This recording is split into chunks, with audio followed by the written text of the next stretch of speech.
Usa ka miyembro sa LGBTQ+ community ang gikabiliban karon.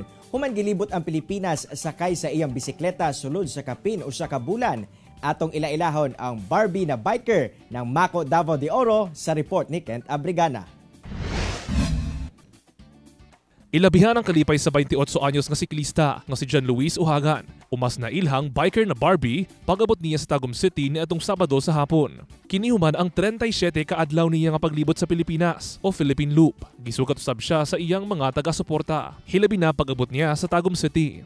February 25, gisug na ni John ang iyang journey. Nga libuton ang Pilipinas, bit-bit ang bandera sa LGBTQ+ community. 3,500 kilometers ang iyang kinatibuk ang nasubay. Gikan Tagum City padulong sa nagkalain-laing lugar sa Mindanao, Visayas ug Luzon. Sama sa Surigao City, Cagayan de Oro, Cebu, Naga ug Manila.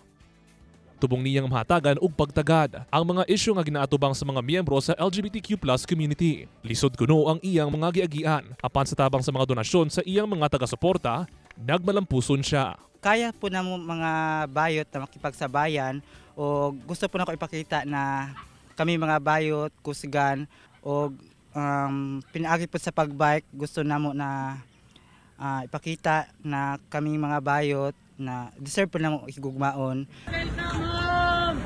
Welcome home, Barbie! Full support usab ang iyang mga higala sa iyang journey.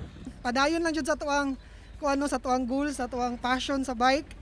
Walay mo surrender kay tulura ta kabuok. Ikaw pa jud ang founder niya, mundang pa jud kaayo jud og undang besh.